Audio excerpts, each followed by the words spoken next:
ఓం నమ శివాయ శ్రీమాత్రే నమ. మిత్రులకి శ్రేయోభిలాషులకి అలాగే నన్ను ఇంతగా ఆదరిస్తున్న యూట్యూబ్ ప్రేక్షకులందరికీ కూడా పేరు పేరు ధన్యవాదాలు. మిత్రులారా, మీ అందరికీ కూడా ఆ పరాదేవత ఎల్లవెల్లలా మీతో ఉండి మీ మనోవాంఛ నెరవేర్చాలని మనస్ఫూర్తిగా కోరుకుంటున్నాను. ఈరోజు మనం మాఘ పౌర్ణమి రోజున ఈ చిన్న చిన్న ఉపాయాలు చేయడం వల్ల మనకి ఎటువంటి ఫలితాలు కలుగుతాయో తెలుసుకుందాం. మన మనసులో ఉన్న అన్ని కోరికలు నెరవేరడానికి మార్గాలు తెలుస్తాయి, ధనప్రాప్తి కలుగుతుంది. మాఘ పౌర్ణమి 27 ఫిబ్రవరి శనివారం. పౌర్ణమి రోజున ఈ చిన్న చిన్న ఉపాయాలు చేయడం వల్ల మీ మనసులో ఉన్న ప్రతి కోరిక నెరవేరడానికి మార్గం తెలుస్తుంది, ధనప్రాప్తి కలుగుతుంది. ఈ మాఘ పౌర్ణమి రోజున విష్ణుమూర్తిని పూజించడం వల్ల లక్ష్మీ ప్రసన్నత లభిస్తుంది.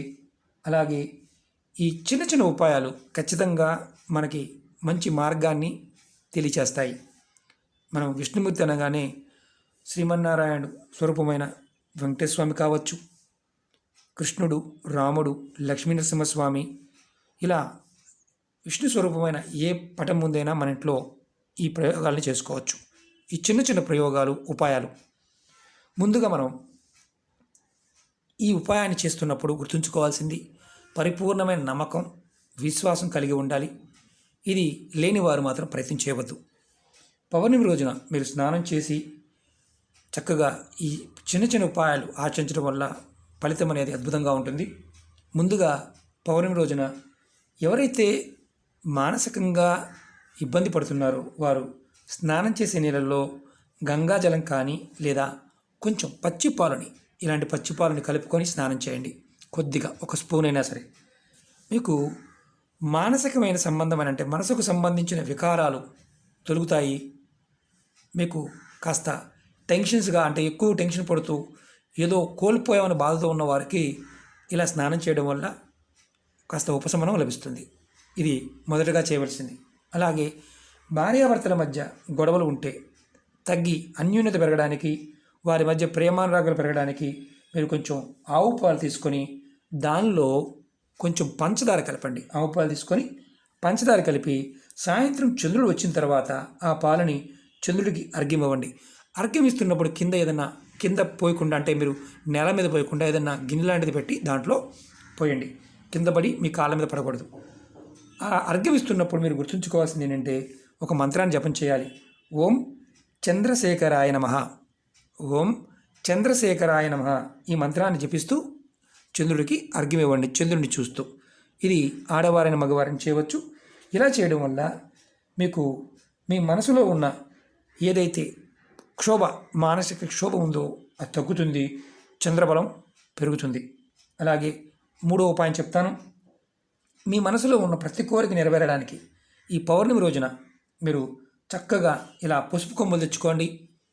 ఇలాంటి పసుపు కొమ్ములు 111 పసుపు కొమ్ములు అంటే 111 పసుపు కొమ్ములు తెచ్చుకొని చక్కగా మాలగా చేసి, ఇలాంటి పసుపు కలర్ దారంతో మాలగా కట్టి ఇలా విష్ణుమూర్తి పటానికి, అంటే శ్రీమన్నారాయణ స్వరూపంగా ఉన్న ఏ పటం ముందైనా పెట్టండి, లేదంటే మాలగా వేయండి. దేవాలయంలో వేసి తీసుకోవచ్చు, మీరు సమర్పించండి. తర్వాత స్వామివారికి బెల్లాన్ని, మనం ఇంట్లో వాడే బెల్లం కాకుండా ఫ్రెష్గా కొనుక్కొచ్చుకోండి, బెల్లాన్ని నైవేద్యంగా పెట్టండి. బెల్లం నైవేద్యంగా పెట్టి మీరు ఈ పసుపు కొమ్మలు మాల వేసి మీ మనసులో ఉన్న కోరికల్ని చెప్పుకోండి. ఖచ్చితంగా మీ మనసులో ఉన్న కోరికలు నెరవేరుతాయి, ధనప్రాప్తి కలుగుతుంది. తర్వాత ఈ పసుపు కొమ్ముల్ని మాలని మీరు, అంటే రెండవ రోజు, ఆ తర్వాత రోజు స్నానం చేసి మీరు ఈ మాలని, ఈ కొమ్ములు తీసుకొని మీరు చక్కగా ఇంట్లో అవసరానికి పసుపుని మనం నిత్యం బొట్టుగా కావచ్చు, మన పూజా అవసరాలకు కావచ్చు, ఏదైనా సరే మనం స్నానం చేసే నీళ్ళలో కావచ్చు, వీటిని పౌడర్గా చేసుకొని వాడుకోవచ్చు. వీటిని మనం మిక్సీలో కూడా పౌడర్గా పట్టుకోవచ్చు, లేదంటే మనం తీసుకువెళ్ళి పౌడర్గా చేయించుకోవచ్చు. కాబట్టి ఇబ్బంది లేదు.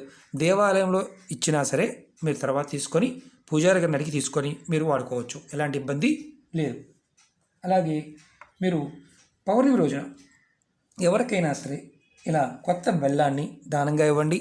అలాగే నువ్వులను కూడా దానంగా ఇవ్వండి. బ్రాహ్మణోత్తములకు దానంగా ఇవ్వండి. ఖచ్చితంగా మీకు జాతకంలో ఉన్న దోషాలు తొలుగుతాయి. దానివల్ల మీకు ఆర్థికమైన స్థిరత్వం రావడానికి అవకాశం ఉంటుంది.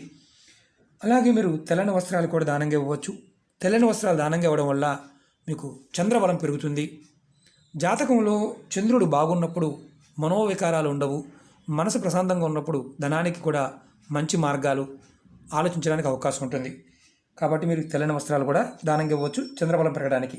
ఎవరికైతే కోర్టు కేసులతో ఇబ్బందులు పడుతున్నారో వారు ఇలాంటి ఎర్రటి కందిపప్పుని దానంగా ఇవ్వండి. ఇది కూడా బ్రాహ్మణోత్తములకు ఇవ్వండి. ఖచ్చితంగా మీకు కోర్టు కేసుల్లో అంటే ఎవరైతే కోర్టు కేసుల్లో ఇబ్బంది పడుతున్నారో సమస్యలు అంటే మీరు తప్పు చేయకుండా మీకు ఆ సమస్య వచ్చి పడింది అనుకోండి, అలాంటి సమస్య నుంచి బయటపడతారు. ఇది మీరు ఎవరైతే ఇబ్బంది పడుతున్నారో వారి మాత్రమే దానంగా ఇవ్వాలి. వారి పేరు మీద వేరే వారు ఇవ్వడానికి లేదు, అది గుర్తుంచుకోండి. అలాగే పౌర్ణమి రోజున మీరు తులసి మొక్క దగ్గర ఆవు నెయ్యితో దీపం వెలిగించండి. అది కూడా మీరు ఎర్రటి ఒత్తులతో చూపిస్తాను మీకు. ఎర్రటి ఒత్తులు అంతకుముందు వీడియోలో కూడా చూపించాను. ఎర్రటి ఒత్తులు మనకి ఇలాంటి పూజా వస్తువుల షాపులో దొరుకుతాయి. ఇలాంటి మిక్స్డ్ కలర్ దారం దొరుకుతుంది. ఇలాంటి ఎర్రటి ఒత్తులు ఉంటాయి. ఎర్రటి ఒత్తులతో కనుక మీరు తులసి మొక్క దగ్గర దీపారాధన చేసి మీ మనసులో ఉన్న కోరిక చెప్పుకోవడం వల్ల విశేషమైన కోరికలు ఏదైనా ఉంటే ఖచ్చితంగా తీరుతాయి. మీరు అలాగే అదే సమయంలో మీరు తులసి మొక్క మొదల్లో 2 లవంగాలని మొదల్లో మట్టి తీసి పాతి పెట్టండి.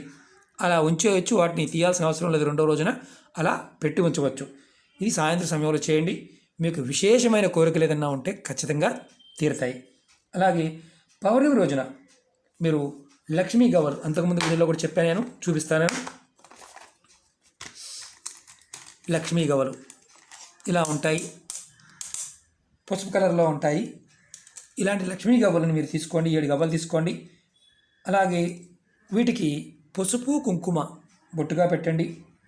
పెట్టిన తర్వాత వీటిని ఒక ఎర్రటి క్లాత్ తీసుకొని, అంటే మీరు గుర్తుంచుకోవాల్సింది ఏంటంటే పసుపు కుంకుమ బొట్టుగా పెట్టి అమ్మవారికి నమస్కారం చేసుకొని మీరు ధన సమస్యలు తొలగిపోవాలి, ధన రాబడి పెరగాలని కోరుకొని మీ ఇంట్లో ధనం ఎప్పుడు స్థిరంగా ఉండాలని కోరుకొని పౌర్ణమి రోజు రాత్రి నాడు మీరు వీటిని అమ్మవారి పూజా గదిలోనే పెట్టాలి. 2వ రోజు ఉదయం మీరు స్నానం చేసిన తర్వాత మీరు ఒక ఎర్రటి క్లాత్ తీసుకోండి. ఇలా కొత్త క్లాత్ తీసుకోండి. దానిలో ఈ 7 గవ్వలు పెట్టి మూటగా కట్టి మీ బీరువాలో కానీ లాకర్లో కానీ పెట్టుకోండి. వీటిని ఎప్పుడూ మార్చవలసిన అవసరం లేదు. అలా కంటిన్యూగా ఎన్ని సంవత్సరాలైనా ఉంచుకోవచ్చు. ఇది పౌర్ణమి, మాఘ పౌర్ణమి రోజున చేయడం వల్ల మీ ఇంట్లో ధనానికి సంబంధించిన సమస్యలు తొలుగుతాయి. అలాగే ధనం స్థిరంగా ఉంటుంది. అమ్మవారి యొక్క కృపా కటాక్షం వల్ల మీకు ఏదైతే ధనరాబడి పెరగడానికి అవకాశం పెరుగుతుంది. ఇది మీరు గుర్తుంచుకోవాల్సింది ఏంటంటే పౌర్ణమి రోజు సమయంలో చేయాలి, సాయంత్రం సమయంలో చేయాలి. పసుపు కుంకుమను బొట్టుగా పెట్టాలి. తర్వాత అమ్మవారి ముందు పెట్టాలి. ధూపదీపాలు చూపించండి. తర్వాత 2వ రోజు మాత్రం స్నానం చేసిన తర్వాత మీరు ఎర్రటి క్లాత్లో కట్టి మీ లాకర్లో కానీ మీ డబ్బు పెట్టుకునే ప్రదేశంలో పెట్టండి. అది ఎన్ని రోజులైనా అలా ఉంచండి. ఈ చిన్న చిన్న పరిహారాలు మీరు ఈ మాఘ పౌర్ణమి రోజు చేయండి. ఖచ్చితంగా మీరు అన్ని కోరికలు నెరవేరుతాయి, ధనప్రాప్తి కలుగుతుంది. మిత్రులారా, ప్రయత్నపూర్వకంగా విశ్వాసంగా ప్రయత్నించేయండి, ఫలితాలు వచ్చి తీరుతాయి. మీకు ఈ వీడియో నచ్చినట్లయితే లైక్ చేయండి, నా ఛానల్ని సబ్స్క్రైబ్ చేసుకోండి, పక్కనే ఉన్న గంట సింబల్ యాక్టివేట్ చేసుకోండి, 10 మంది మిత్రులకు షేర్ చేయండి. మీకు ఒకవేళ అర్థం కాకపోతే 1కి 2 సార్లు చూడండి. అప్పటికీ కూడా అర్థం కాకపోతే ప్రయత్నం చేయమాకండి. ఓకే మిత్రులారా, ఓం నమః శివాయ, శ్రీమాత్రే నమః.